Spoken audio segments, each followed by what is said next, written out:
Marahil ay inyong pong nabalitaan mula sa interview ni Secretary Duque na ang Kagawaran ng Kalusugan po ay nag-order ng karagdagang PPEs.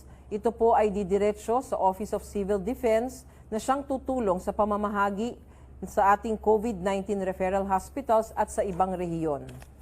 Sa kasalukuyan po, nakapag-procure na po ang Kagawaran ng Kalusugan ng almost 1 million PPE sets. Ang first batch ay 200,000 PPEs ay maasahang darating mula April 1 hanggang 6 at ang ikalawang batch na 700,000 PPEs ay dadating po mula April 6 hanggang April 24.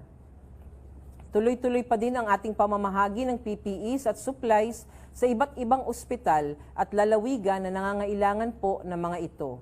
Kahapon lamang ay namahagi tayo sa 14 na ospital, sa Philippine Orthopedic Center, East Avenue Medical Center, Dr. Jose Rodriguez Memorial Hospital, Divine Grace Medical Center, Philippine Oncology Center Corporation, Gat Andres Bonifacio Memorial Center, Mariano Marcos Memorial Hospital, Medical Center Parañaque, Pasig Doctors Medical Center, Metropolitan Doctors Association, St. Benedict Dialysis Center, PGH, Lung Center of the Philippines at St. Camillus Medical Center. Nais po naming pasalamatan ang mga kabalikat natin sa paghatid ng mga supplies, ang mga staff po ng DOH, ng AFP, ng Lion Air, at iba pa nating kabalikat para dito. Ukol naman po sa rapid test kits versus PCR test kits. Kahapon po ay naipabalita din ang pag-aproba ng Food and Drug Administration ng 5 antibody test kits para sa COVID-19. Ito ay bukod pa sa 17 na PCR test kits na nauna nang naaprubahan ng FDA. Marami pong nagtatanong kung ano ang pagkakaiba ng PCR test at ng rapid antibody test kit. Ang polymerase chain reaction or PCR test ang ginagamit natin sa RITM at iba pang certified na laboratorio sa loob ng mga ospital at iba pang healthcare facilities. Sinasabi natin ito ang gold standard, ang PCR test, dahil nadidetect nito mismo ang COVID-19 virus sa ating katawan. Ang resulta po nito ay may kasiguraduhan kaya't masasabi natin kung positibo o negatibo ang isang pasyente mula sa COVID-19. Ang rapid antibody test naman na naaprubahan kahapon ng FDA ay indirect na pamamaraan upang malaman kung mayroong COVID-19 ang isang tao. Ang nadedetect ng rapid antibody test ay hindi ang virus mismo, kung hindi ang mga antibodies na ginagawa ng ating katawan upang labanan ang virus. Dahil dito, may epekto ang timing ng pagtetest kapag rapid antibody testing kits ang ginamit nyo. Maari kasi na hindi pa nakakapag-produce ang katawan natin ng antibodies kapag nasa early stages of infection pa lang. Dahil dito, hindi makukumpirma ng rapid test kit kung ang isang tao ay talagang positibo sa COVID-19 o hindi. Kaya kinakailangan pa rin sumailalim ng isang pasyente sa confirmatory testing gamit ang mga PCR test upang siguraduhin ang resulta.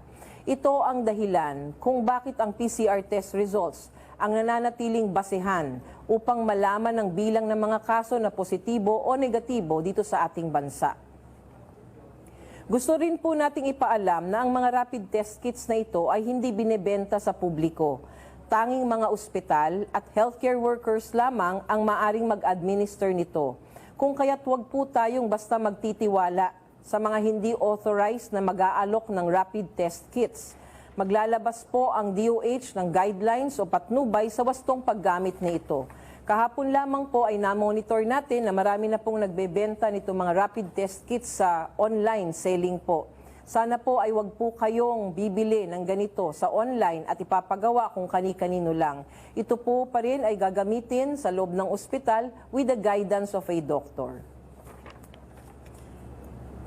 Para naman po sa increase in testing capacity natin, samantala po sa ang pagtaas ng testing capacity ng ating mga laboratorio, inaasahan po natin na nagbukas na ang Lung Center of the Philippines upang tumanggap ng COVID-19 samples ngayong araw na ito.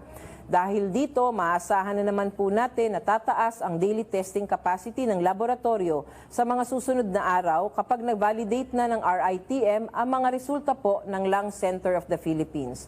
So tandaan po natin, kapag po nagbukas ang isang sub-national laboratory or extension laboratory, ang kanilang mga test ay i-validate muna ng RITM bago sila bigyan ng certification for individual testing. Ibig sabihin, magpapadala pa rin po ang Lung Center of the Philippines ng 5 positibong resulta at 10 negatibong resulta sa RITM. I-validate ng RITM kung ito ay pareho sa mga WHO standards natin para mabigyan ng certification para maging independent testing center na po ang Lung Center of the Philippines. Bukod pa rito, patuloy din ang accreditation ng iba't ibang ospital at laboratorio upang maging testing center para sa COVID-19. Mula sa higit na 46 na public and private hospitals na nagsabi ng kanilang interes para magsagawa ng COVID-19 testing, ang proseso ng accreditation ng Bicol Public Health Laboratory sa Region 5 at Western Visayas Medical Center sa Region 6 ay malapit na pong matapos. Para naman po sa ating updates on Bayanihan to Heal as One Act, kagabi po inadres ng ating Pangulo ang ating bansa upang magbigay ng updates mula sa implementasyon ng Bayanihan to Heal as One Act. Ang isa po sa mga nabanggit ni Pangulong Duterte na updates ay ang 200 billion pesos para sa social amelioration. Ito po ay bukod pa sa 75 billion pesos na mapupunta sa paglaban ng COVID-19. Ngayong hapon po ay makakasama po natin si Director Irene Dumlao, ang spokesperson ng DSWD, upang talakayin ang mga detalye ng social amelioration measures ng pamahalaan. Magandang hapon po, Director Irene. Magandang hapon po, Vincent, at magandang hapon din po sa lahat ng atin pong babalikan si Director Irene na wala po siya sa linya. Atin po siyang tatawagan uli. Bago po natin ipagpatuloy ang ating panayam kay Director Irene, tayo po ay magbibigay muna po ng case updates natin for March 31. Sa ating case update sa araw na ito, nadagdagan po ng 538 ang ating listahan ng COVID-19 positive patients. Ang total po ng ating positive patients ay nasa 2,084 na. Para po maiwasan na madagdagan ang numero ng mga bagong COVID-19 positive cases, sundin natin ang mga patakaran sa pag-iwas sa COVID-19 tulad ng pananatili sa bahay, physical distancing at palagi ang pag-ugas ng kamay. Nakapagtala rin po tayo ng 7 pasyente na nakarecover mula sa COVID-19. Ang kabuuang bilang na po ng mga pasyenteng gumaling mula sa sakit ay umabot na sa 49. Subalit nakapagtala rin po tayo ng 10 sa ating mga kababayan na pumanaw dahil sa COVID-19. To date, meron na po tayong 88 COVID-19 related deaths. Sa ngalan po ng Kagawaran ng Kalusugan, kami po ay nakikiramay sa mga pamilyang naulila. Nais din po naming ipagbigay alam na as of March 30, 2020, meron na po tayong 348 confirmed COVID-19 cases sa ating mga overseas Filipinos. Sa mga ito, 228 po ay naka-admit sa ospital, 111 po ay naka-recover at 9 naman po ang pumanaw. Gusto ko lang pong linawin, ito pong mga overseas Filipinos na ito ay nasa ibang bansa po at wala dito sa ating bansa sa ngayon. Babalikan na po natin ngayon si Director Dumlao para po sa ating panayam sa kanya ukol sa ating social amelioration program ng Bayanihan to Heal as One Act. Good afternoon, Director Irene.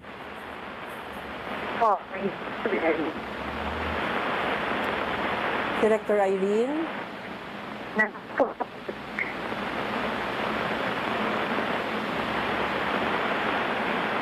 Good afternoon, Director Irene. Hapon po, Yusek. Hapon po. Hi, good afternoon, Director. Maraming salamat po sa inyong pag-accommodate sa aming request para maipaliwanag niyo po ang konting bagay tungkol sa Social Amelioration Program. So ngayong araw po na ito, magbibigay lang po tayo ng kaunting mga katanungan para mabigyan natin ng kaliwanagan ang ating mga kababayan ukol sa ating Social Amelioration Program. So ang unang tanong po natin, Director, ay may ilan pong nagtatanong sa atin sa social media kung paano po ba maa-avail ng publiko ang mga social protection programs na ito.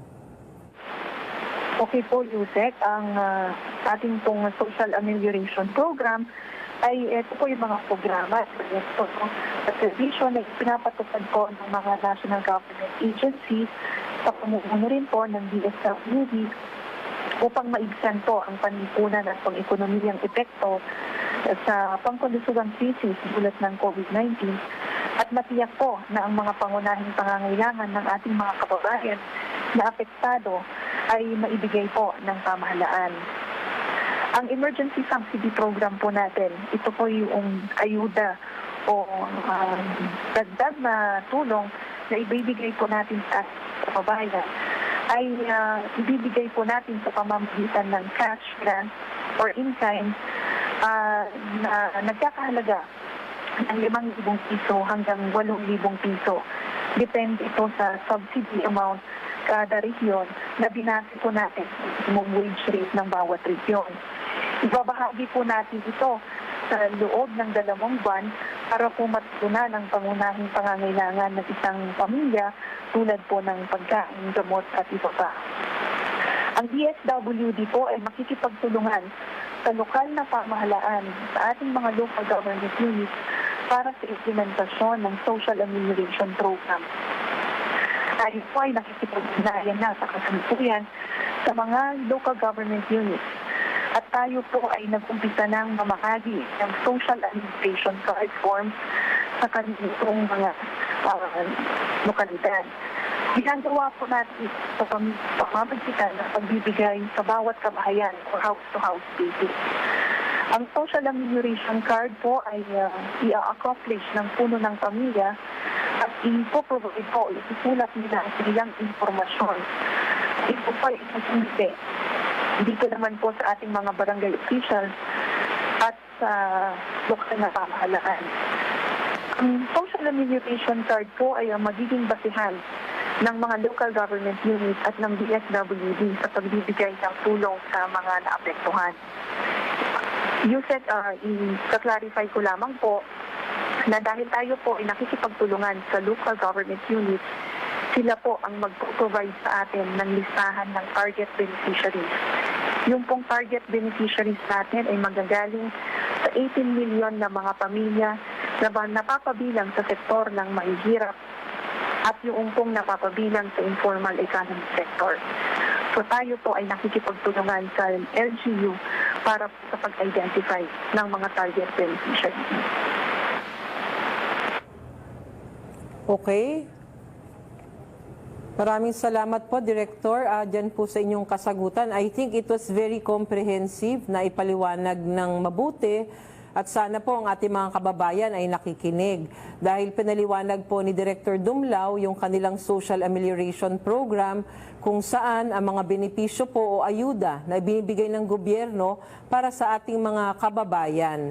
At ipinaliwanag din po niya na ang mga local government units po natin ang magpapatupad nitong ating pagbibigay ng ayuda at manggagaling po sa ating local government units ang listahan sa bawat barangay, sa bawat munisipyo o bawat probinsya na makakasama po para dito sa programa ng gobyerno na ito. So ngayon po, Director Dumlao, maari po ba nating makahingi ng konting message lang po sa inyo kung ano pa ho ang ibang maaasahan ng publiko para galing po sa ating DSWD for this response natin para sa COVID-19? Yusek, gusto lang po natin ipamahagi o i-share sa ating mga kababayan na ang mga programa ng DSWD na kasama sa Social Amelioration Program ay yung pong pagkakaloob ng mga food at non-food items at yung pong financial assistance through the assistance to individuals in crisis situation. Gaya po ng nabanggit ko, yung pong subsidy amounting to 5,000 to 8,000 pesos, matatanggap po nila yan in the form of cash and in-kind. Kung kaya po, tayo po ay nakikiusap sa ating mga kababayan na makipagtulungan po sa kanilang lokal na pamahalaan, lalong-lalo na po sa pagbibigay ng impormasyon Dahil ito po ang makakatulong sa atin sa pag-identify ng kaukulang tulong na ipapaabot po natin sa kanila.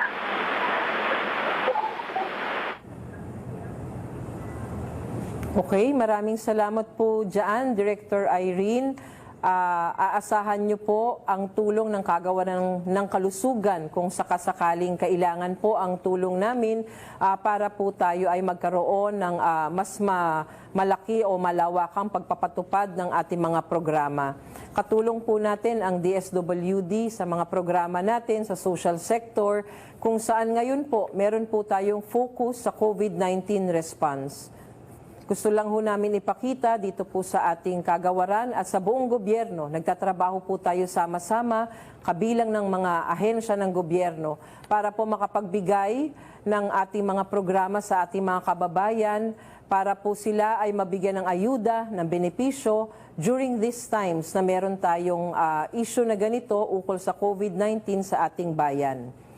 Maraming salamat po, Director Irene, sa pagpapaunlak ng inyong oras sa hapong ito. Kung may katanungan pa po tayo sa DSWD, maaari po kayong bumisita sa kanilang social media accounts para sa iba pa pong impormasyon. Makakaasa tayo na kasama natin ng DSWD, maging ang ibang pang-ahensya ng pamahalaan sa ating laban kontra COVID-19. Para naman po bigyan natin kayo ng inventaryo para sa ating test kits sa ngayon, ang DOH ay nakakapagpadala na ng testing kits na kaya mag-perform ng 40,700 tests sa ating 5 subnational laboratories at sa 3 pang mga laboratorio katulad ng UPNIH, Western Visayas Medical Center at Bicol Public Health Laboratory. As of March 30, 2020, meron na po tayong total na 15,337 tests na nagawa, kung saan 2,388 po dito ay positibo. Kabilang na po dito sa 2,388 ay 300 at mahigit pa na repeat tests. Meron po tayong 11,129 na negatibo. At yun pong mga natira, mga 1,820 ay equivocal results. Ibig sabihin, hindi sigurado kung positive or negative at ito po ay uulitin pa. At yung iba naman po ay ginawa o ginamit para sa ating mga controls. Ang mga naiwang tests ay kaya pang magproseso ng higit 85,000 tests para sa ating mga kababayan. Nais din po nating pasalamatan ang foundation ni Senator Manny Pacquiao para sa 50,000 PCR test sets na kanilang ibinigay. Ito po ay ibinigay na sa San Lazaro Hospital at sa Philippine General Hospital. Sa pagtaas naman po ng kaso ng COVID-19 positive patients sa araw na ito po ay dulot ng mas marami pang paglabas ng test results mula sa RITM at mga subnational laboratories na operational na nga po mula pa nung 1 linggo. Kung inyo pong maaalala, noong mga nakaraang linggo, ang RITM lang po ang nakakapaglabas ng resulta. Ngunit ngayon po, simula nung last week, may 6 na po pang ibang laboratorio na nakakatulong sa pagsasagawa ng test. Patuloy din ang pagsasagawa ng contact tracing, kung saan aktibo po nating hinahanap ang mga posibleng infected ng COVID-19 para atin pong mahanap at maalagaan agad ang mga COVID-19 positive patients. Kasama din dito ang pagbago sa ating algorithm na itetest ang ating healthcare workers. Amin pong inaamyendahan ang aming polisiya kung saan po ang ating patients under investigation kasama na po ngayon ang lahat ng ating healthcare workers na may simptomas. So, nakikiusap po kami sa ating mga healthcare facilities. Nung isang araw po, may tumatawag sa amin ng mga healthcare workers na meron na po silang mga simptomas at sila po ay exposed. Ngunit ayaw pa rin po ng ating healthcare facilities na sila po ay itest. So, nakikiusap po kami sa inyong lahat ngayon. Pangalagaan po natin ang healthcare workers. Kasama na po sila ngayon sa ating protocol kung sino-sino ang mga pwede nating itest. Kasama sila kung sakaling sila ay meron na po silang simptomas, kasama na po sila dun sa ating vulnerable population. So kahit mild lang po ang simptomas ng ating healthcare workers, kasama na po sila, bigyan po natin sila ng test, kuha na ng specimens at ating alagaan. Ang atin pong layunin ay mapababa ang bilang ng mga kaso sa COVID-19 hanggang ito ay umabot ng 0. Kaya kami po ay nakikiusap sa lahat na tumutulong upang ating masugpo ang COVID-19 sa lalong madaling panahon.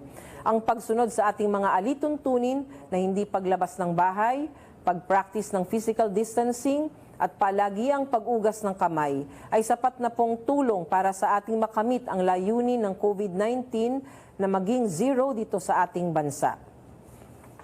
Amin lang pong bibigyang pasasalamat ang ating mga kasamang ahensya dito po sa gobyerno. Nagpapasalamat din po kami sa AFP at PNP sa kanilang suporta sa ating mga healthcare at frontline workers. Kanina lamang po ay naglabas ng direktiba si PNP Chief General Archie Francisco Gamboa sa lahat ng kapulisan na bigyan ng kaukulang tulong at seguridad ang ating mga medical staff at health workers.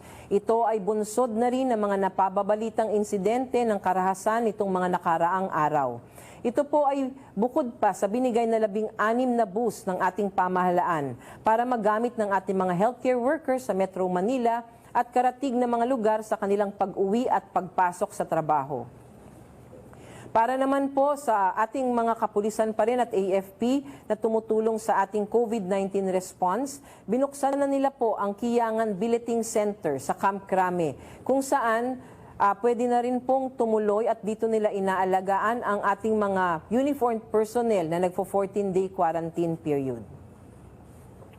Babalik po kami makalipas ang ilang minuto para sagutin ang mga katanungan galing sa social media at ang ating mga media partners.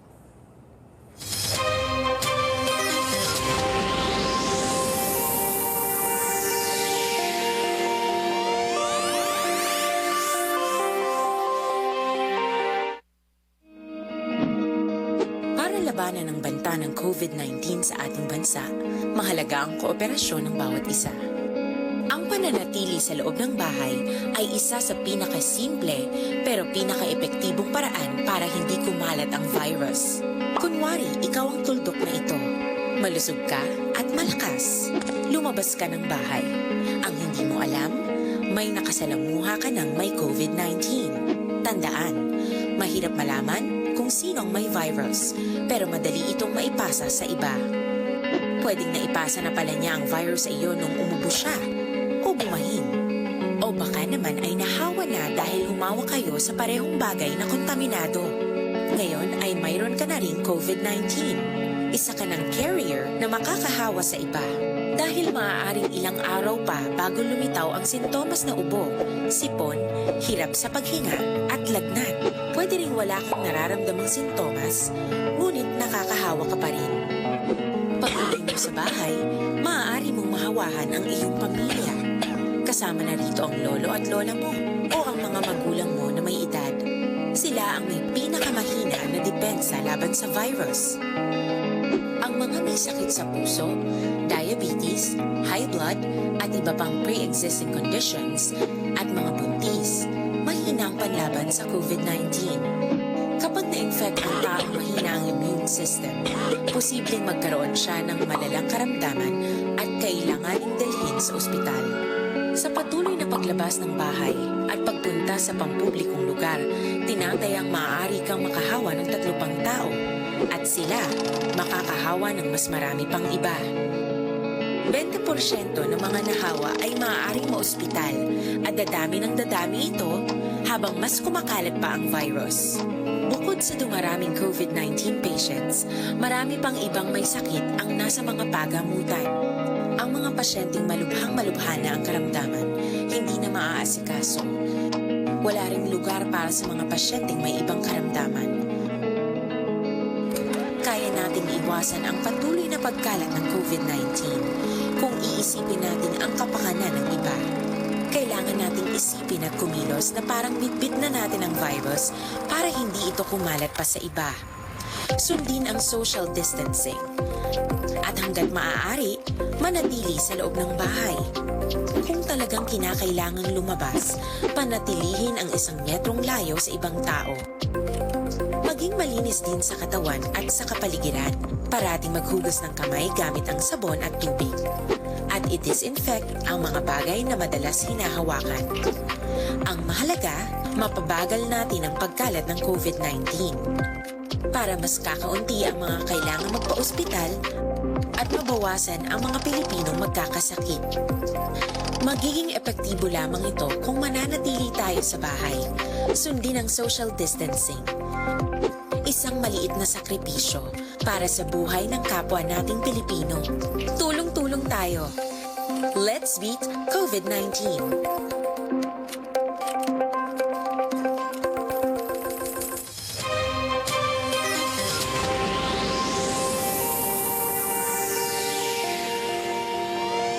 Nandito na po tayo muli sa Beat COVID-19 Virtual Presser at sasagutin na natin ang ilang mga katanungang nakalap natin. Para sa ilang katanungan galing sa social media at ating media partners, galing po kay John Banaga mula sa Facebook. What if I had been exposed to a COVID-19 positive patient who is now a mortality? No symptoms yet within 18 days to be exact since exposure. What should I do? Should I have to visit a hospital now? Is this considered a close contact? So tinatanong po ng ating kaibigan si John Banaga kung siya po daw ay na-expose sa isang COVID-19 positive patients na ngayon ay namatay. Wala daw po siyang simptomas within 18 days po mula po nung nakasalamuhan niya itong namatay na pasyente natin. Ano po daw ba ang kanyang gagawin? Unang-una, ang close contact po ay may eksaktong definisyon. Depende po kung gaano kayo kalayo, gaano kayo katagal na nagniig at kung anong klase ang naging exposure natin sa isang COVID patient. May epekto rin po ang pagsusuot ng PPE sa kung mahahawa tayo sa isang may sakit o hindi. Kaya kapag kayo po ay sumailalim na sa self-quarantine ng higit pa sa 14 na araw at wala po kayong naranasang simptomas, hindi nyo po kailangang pumunta sa ospital. 14 na araw o 2 linggo po ang incubation period na tinatala natin para sa COVID-19 ng sakit. At kapag hindi po kayo nagkaroon ng simptomas sa loob ng mga araw na ito, ay wala po kayong sakit. Ipagpatuloy lang po ninyo ang physical distancing at madalas na pag-ugas ng kamay. Galing naman po kay Eugene De La Torre, from Facebook. If you are infected with COVID-19, you got quarantined and after a few days you are tested negative twice. Is it possible that you contract the virus for a second time or more? So ang tinatanong po ni Mr. Eugene De La Torre, kung kayo daw po ay nagkaroon na ng COVID-19, ibig sabihin naging positibo kayo, nag-quarantine na po kayo ng 14 days, at kayo po after a few days at kayo po ay nakakapagpa-test uli at negatibo kayo 2 beses. Positibo pa ba daw po kung makakapag-contract kayo o mai-infect na naman kayo ng virus para sa pangalawang beses? Bagaman po na may reports na po mula sa ilang pasyente at sa ilang mga bansa, ito pong ukol sa reinfection, wala pa rin ho tayong sapat na ebidensya para sabihin nating may nangyayaring mga ganitong bagay. Kaya kung mapapansin nyo po ang protocol namin, pag na ating mga instructions mula po na ibinibigay sa ating mga positive patients na dinidischarge, kailangan pong mag-quarantine pa ng additional 14 days para makasigurado lang po tayo kung sakasakali nga pong magkakaroon ng mga ganitong sitwasyon kung saan ang isang positibo ay maari maging positibo uli pagkatapos ng kanyang pag-turn into negative. So wala pa hong exact evidence for reinfection. Tayo po ay naniniguro kaya meron tayong additional 14 days para po dun sa mga nakakapag-discharge after nila po mag-test ng negative galing sa kanilang ospital. Galing po kay Jovic Yi ng Philippine Daily Inquirer. The PPEs bought by DOH costs 1,800 per set, while the PPE set purchased by the Office of the Vice President is priced at around 400 pesos. May we know why the PPEs procured by DOH is 4 times pricier than that of the Office of the Vice President? Where is the DOH getting its supply? And is it possible for the agency to source PPEs at a much lower price given that it's using taxpayers' money? Did it undergo the regular bidding process or was it a negotiated procurement? Ang mga PPE na binili ng DOH ay sumailalim sa procurement through the procurement service ng Department of Budget and Management. Dahil iba-iba ang nilalaman ng bawat set. Depende kung saan ito gagamitin. Halimbawa po, iba po ang set sa ICU kumpara po sa set sa pag-triage or contact tracing. Iba-iba rin po ang halaga ng bawat set na binibili natin. Jovic, mainam muna na linawin kung anong klaseng PPE ang nabibili ng ibang mga grupo. Meron po tayong iba't ibang PPE sets. Depende po sa risk setting. Merong pang triage, meron pong pang points of entry, meron pong pang collection of specimen for transport of patients at yung gamit sa pangangalaga ng mga suspected at confirmed patients. So ang sinasabi lang po natin, hindi po pare-pareho ang mga PPEs na binibili ng iba't ibang grupo at binibili ng kagawaran ng kalusugan. Ang binibili ho namin ay mga sets po na iba-iba para sa ating facilities. Ang set na pre-procure po namin ay pinakakompleto. Ibig sabihin, meron po tayong 8 na mga PPE type sa loob po nitong sets na sinasabi natin. Ito po ay ang N95 mask, ang coveralls, ang gloves, ang head cover, ang shoe cover, goggles, surgical mask at surgical gown. Kung kaya't umabot po sa ganitong halaga. So inuulit ko po, yung 1,800 po na binili ng kagawaran ng kalusugan, sumailalim po ito sa procurement process ng PS-DBM sa Department of Budget and Management. Hindi lang po isang klase ang nakapaloob sa 1,800, kung hindi po 8 piraso na iba-ibang PPEs natin na ginagamit ng ating mga healthcare workers. Galing po kay Caroline Bongkin ng CNN Philippines, ano po ang current patient to ventilator ratio natin? Kasya po ba ang 84 mechanical ventilators in NCR and 400 plus ventilators outside of NCR for our COVID-19 patients, given that there are already hundreds of cases and the numbers continue to rise? Sa reports na galing po sa ating mga ospital as of March 30, 2020, meron na po tayong higit 100 pang bakanting ventilator sa National Capital Region. Samantalang higit 400 ang bakante sa labas ng Metro Manila. Hindi po naman natin sinasabi na mag-uusto ito. Pero sa ngayon, usto pa siya at meron pa po tayong available machines. Lagi rin po nating tatandaan na ayon po sa mga ebidensya, 5% po lamang ng positibo sa COVID-19 ang magiging malubha ang sakit at posibleng mga ilangan ng ventilators. Depende na rin po sa dami ng magiging kaso sa ating bansa.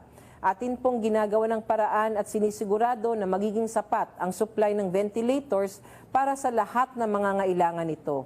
Kasalukuyan po, kasama po ito sa mga listahan na hinahanap po natin ng mga suppliers para po makapag-procure ang ating kagawaran. Ito rin po ay isa sa mga nasa listahan na mga idodonate po ng ating mga donors dito sa ating bansa. So hopefully po makumpleto natin at maging sufficient para sa lahat po ng mga ngailangan dito sa ating bansa. Galing po kay Leigh Alvis, given the rising number of cases with testing capacity still needing improvement, is DOH likely to recommend the extension of the enhanced community quarantine period? Patuloy pong sinusubaybayan ni Health Secretary Duque na siyang co-chairperson ng IATF ang sitwasyon ng COVID-19 sa ating bansa. Kasama po ng ibang miyembro ng IATF, patuloy po ang araw-araw na pagpupulong upang i-assess ang pangangailangan ng enhanced community quarantine. Sa ngayon po, pinag-aaralan pa rin po natin ang ating mga rekomendasyon para ibigay sa IATF. Tayo po ay may mga pagpupulong sa ating mga eksperto upang makita natin po ang evaluasyon or evaluation na ginagawa po natin dito sa pagpapatupad ng ating enhanced community quarantine. Maari po sa mga darating na araw ay makapagbigay po tayo ng impormasyon ukol dito. Ito lang po ang kaya nating sagutin ngayong araw. Ang iba niyo pong katanungan ay sasagutin namin sa ating susunod na virtual presser.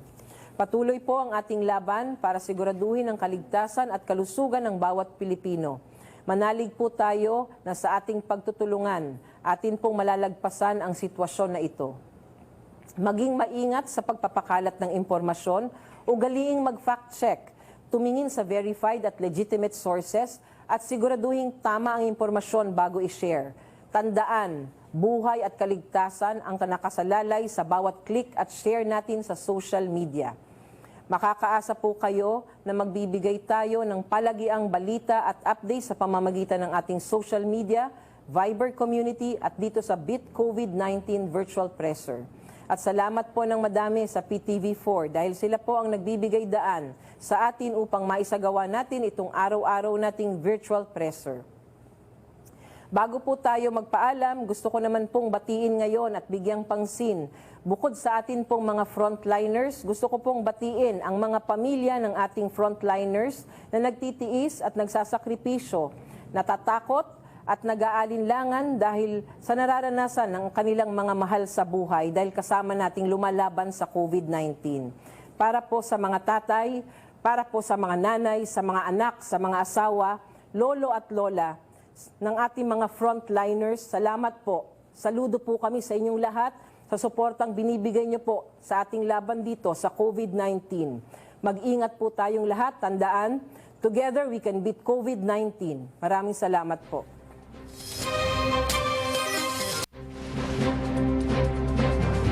Bantay COVID-19 Super Radyo DZBB Special Coverage. Diyan po nagtapos mga kapuso ang